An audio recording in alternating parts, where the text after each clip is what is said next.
خوف ہے. اگر غیر کا خوف بھی اس کے دل میں ہے تو اس کا رب سے کوئی تعلق نہیں ہے. کبھی غور کیا آپ نے ان پچھلے دنوں میں کیا قیامت آئی ہے؟ اور یہ صنف نازک اور پاکستان جس کے پاس ایٹمی ہتھیار ہیں، ایٹمی قوت، زبردست فوج، اس ملک کے حکمران اتنے بغیرت ہیں کہ دور بھی نہیں، خود بھی لگا کے دیکھو اتنے بغیرت نہیں کو نظر آئے گا. ایسے لوگ تم پہ برسر اقتدار ہیں جنہوں نے اسلام کی توہین کا ارتکاب کیا، جنہوں نے رب کا انکار کیا، جنہوں نے رسول کا انکار کیا. قرآن کہتا ہے کیا ہو گیا تمہیں؟ کیسے ایماندار ہو؟ کمزور لوگ، کمزور بوڑھے، عورتیں، بچے تمہیں آوازیں دیتے ہیں کہ یہ ہم پہ ظلم کرتے، آؤ ہمیں بچاؤ. قرآن کہتا ہے تمہیں کیا ہو گیا؟ کیسے مومن ہو؟ کیسے مسلمان ہو؟ آؤ اس طرف قدم بڑھاؤ. قرآن کہتا ہے، نبی کائنات محمد رسول اللہ صلی اللہ علیہ وسلم نے ارشاد فرمایا جہاں مومن پہ ظلم ہوتا ہے، اگر اس ظلم کی بنا پہ دوسرا مومن تڑپ نہیں جاتا اس کا ایمان ہی نہیں ہے. فلسطین میں کیا ہو رہا ہے؟ ظلم، جبر اور بےغیرتی کی تصویر. وہ ملک جو ایٹمی طاقت ہے، جس کے پاس بڑا اسلحہ ہے، جس کی فوج بڑی طاقتور ہے، کمال ہے اس فوج کا، اس فوج کے حکمران اتنی بغیرتی کی زندگی بسر کریں کہ اس تڑپتے ہوئے لاشوں کو، تڑپتے ہوئے بچوں کو، بلکتی ہوئی ماں کو دیکھ کے بھی اس کے دل میں غیرت نہ آئے تو اس غیرت کو اٹھایا ہی نہیں جا سکتا. اقوام متحدہ میں ووٹ پڑے کہ کافروں کا سردار، زمین کا سب سے بڑا بغیرت ملک، بغیرت صدر امریکہ یہ چاہتا ہے کہ مسلمانوں کو پامال کر دیا جائے. عیسائیت کا جو حشر قرآن والوں نے کیا، رب والوں نے کیا، رسول والوں نے کیا، اس کو میدان جانتے ہیں، اس کو میدان دیکھتے ہیں. سلطان صلاح الدین ایوبی علیہ رحمت پتہ چلا کہ میدان میں مخالف سردار کا، سپہ سالار کا گھوڑا مر گیا ہے. خود گھوڑے سے اترا، کہا یہ گھوڑا لے لو، کہیں مورخ یہ نہ لکھے کہ ان کے لشکر کے سپہ سالار کے پاس گھوڑا نہیں تھا اس لیے شکست ہو گئی انہیں. میرا گھوڑا لو، میدان میں بتلانا چاہتا ہوں جس کے ساتھ اللہ و کائنات کی کوئی طاقت اس کو شکست نہیں دے سکتی. یہ ایمان ہے. اس ایمان نے اسلام کو غالب کیا، قرآن کو غالب کیا.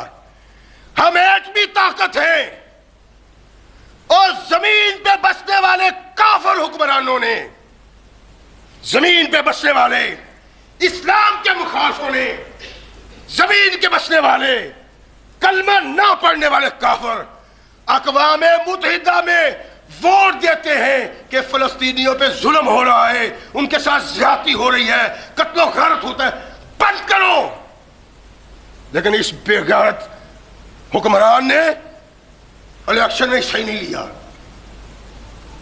ووٹ ہی نہیں دیا، اتنی جرأت نہیں کی، اس طاقت کا مظاہرہ نہیں کیا. کیوں؟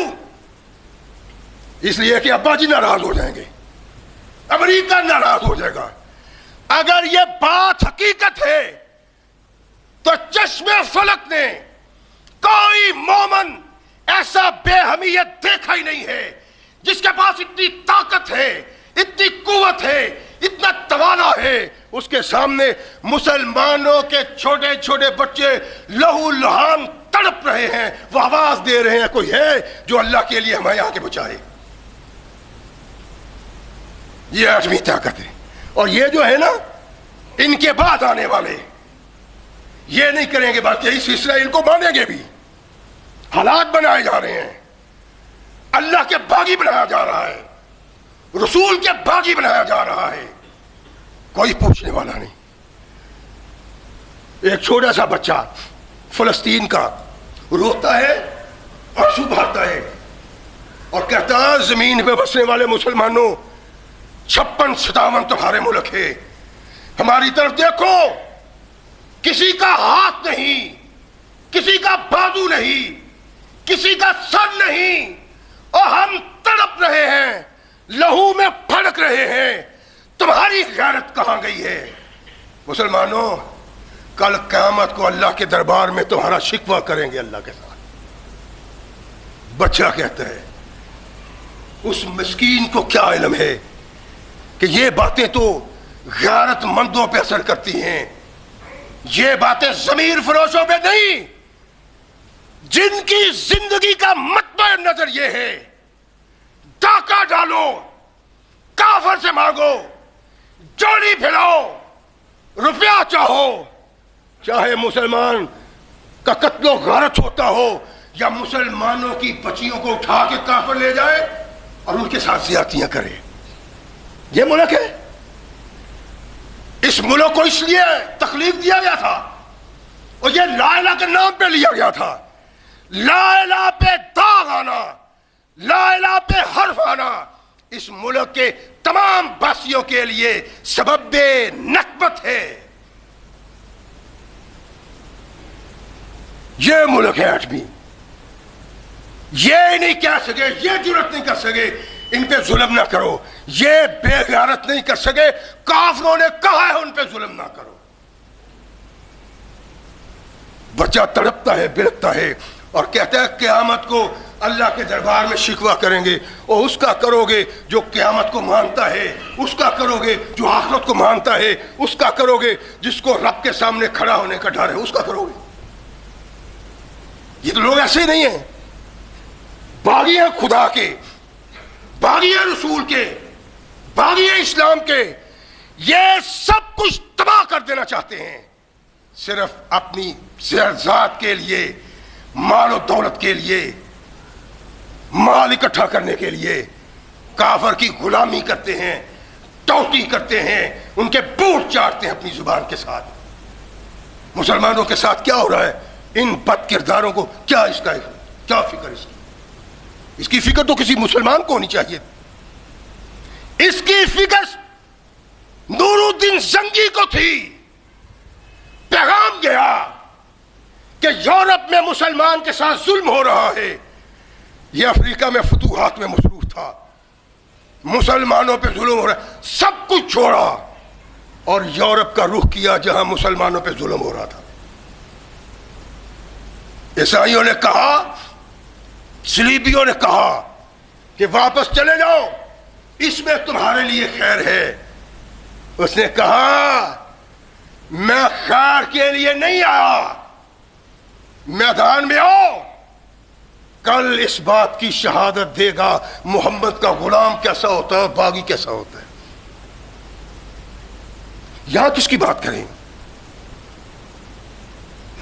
یہ تو برسر اقتدار باغی ہیں اللہ کے, باغی ہیں محمد رسول اللہ کے, باغی ہیں اسلام کے, اور ہم کیا ہیں؟ ووٹ دے کے ایسے بے حس لوگوں کو برسر اقتدار لانے والے. کل قیامت کو اس بات کا جواب میں نے بھی دینا ہے, آپ نے بھی دینا ہے, اور جس کو لانے کے لیے جد و جہد کی, اس نے آ جانے کے بعد جو بے حیائی کا ارتکاب کیا, اس بے حیائی کا جواب صرف اس نے نہیں دینا, اس کو لانے والے نے بھی دینا ہے. اللہ قرآن میں کہتے ہیں, باقی قرآن تو واضح کہتا ہے, ان الذین قالوا ربنا اللہ ثم استقاموا فلا خوف علیہم ولا هم یحزنون. جن کے دل میں اللہ سما جاتا ہے, غیر سماتا نہیں ہے.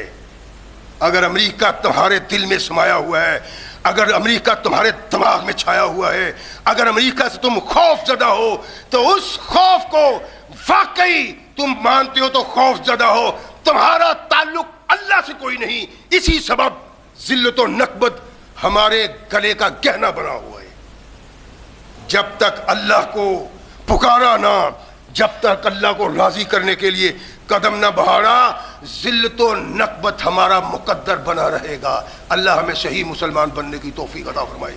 وآخر دعوانا الحمدللہ رب العالمین.